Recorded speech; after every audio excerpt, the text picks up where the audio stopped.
spoken by the prophets, one of the prophets, when it says, and there shall come forth a rod out of the stem of Jesse, Isai, and a branch shall grow out of his roots. Now, if you look at the Hebrew,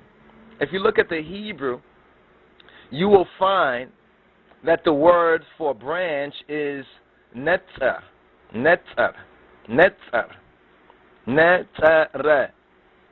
or re. If you look at Nazirite, it's NAZIRITE, right? So we have a te and a z sound and a te sound. But that te sound is not so common to English. Usually they would transliterate it as ts, as a ts sort of a sound, as a ts sort of sound. We're going to have to expand on this particular reasoning because there's a little bit more, and this is basic. This is just a basic teaching on this. It's not even going into the detail, but get the basics, not to confuse the two words. And many of us have confused the two words because we've been reading King James Bible. You understand? I mean, only, and not really doing any research on, well, what were they looking at when they translate it like this? You know, we get stuck in English. We get lost in mistranslation.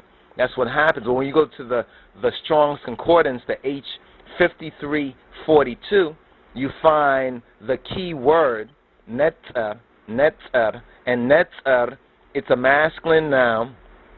It's from the H5341 root in the sense of greenness,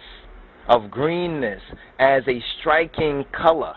Green. This is why when we say green is up on top, especially with the Ethiopian flag, the Sendek Alama, that the green is up on top. Some Negroes, Rasta Negroes, say, no, the red is up on top. All right, if that's your choice. You understand? You're turning things upside down. You understand? But really, the green is up on top. This is another proof of the color green being up on top, and even Kaduski Yargis. But that's going a little bit ahead of ourselves. But the biblical outline of this word means a sprout, a shoot, a branch, and it's almost always used in a figurative sense. And some of the other places in Scripture where it's used, and you can look this up for yourself, or at least look up the verses, there's at least three other places where it's used. It's used first time in 11:1, and there shall come forth a rod out of the stem of Jesse, and a branch, a netzer, shall grow out of his roots. Then in 14 and 19, but thou art cast out of thy grave like an abominable branch. It's used there as well. And as the raiment of those that are slain, thrust through for sword, that go down to the stones of the pit, as a carcass trodden under feet. Now people say, well, that can't be one of the places. Okay, let's just put a question mark there. Isaiah 60:21 says, thy people also shall be all righteous. They shall inherit the land forever. The branch of my planting, the net of my planting, the work of my hands, that I may be glorified. I think most of the folks like that one a little bit better than the last one from Isaiah. And then in Daniel 11:7, it says, but out of a branch of her roots shall one stand up in his estate, which shall come with an army, and shall enter into the fortress of the king of the north, and shall deal against him, and shall prevail. That has a lot of messianic tendencies, especially to that particular verse right there. But let's go to the root, the H5341. Natsar, some say natsar. Here's the primitive root. The primitive root word, the Strong's Concordance H5341, natsar, N-A-T-S-A-R, they spell it.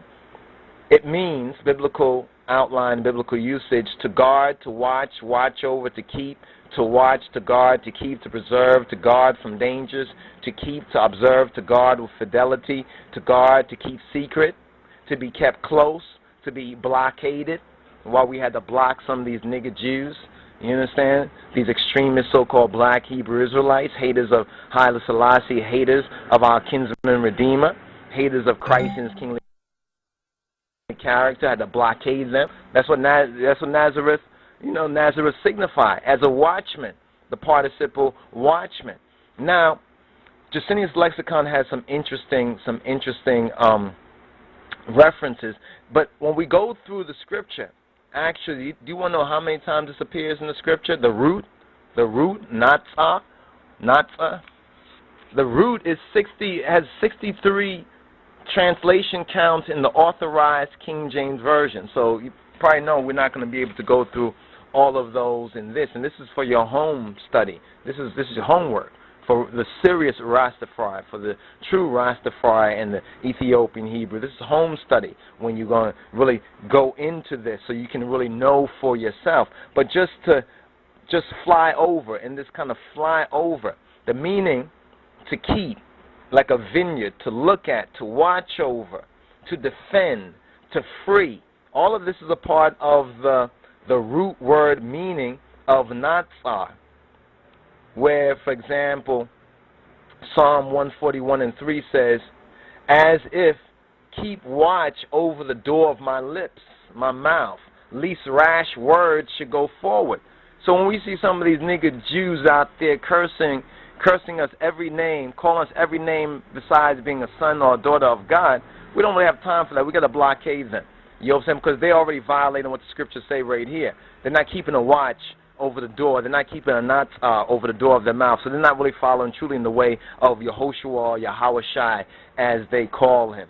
You understand? As they miscall him, because there's a mispronunciation right there. Why do they add a Y at the end of it? There's no Y in the Hebrew. But be that as it may, you can ask them why. But it goes on to deal with to defend, to preserve from dangers as God guarding men, and some scriptural verses, and quote, thou will preserve me from dangers, preserve natsar, preserve me from dangers, thou, or from distress, in Psalm 12:8, 64:2, 140:2, Isaiah 49:6, the preserved from the exile, destruction rather, of Israel, the preserved, the Nazarenes. So that's what we get in that Nazarenes. The reason why they use the regular Z instead of the sound is because in English there's no sound. There's no sound. If you hear it in English, you might just write down, oh, okay, let's put a Z there. Maybe even double Z, like Thunderbolt, double Z. You understand? So the meaning of it is to keep, to preserve, to hide, as to keep, to hide. Now, in a bad sense, God is said to observe anyone as marking his guilt or fault. When Job uses it in Job 7:20, O thou observer of men. So that's the not in the sense of the bad sense. He's looking for fault, or observer of these faults of men.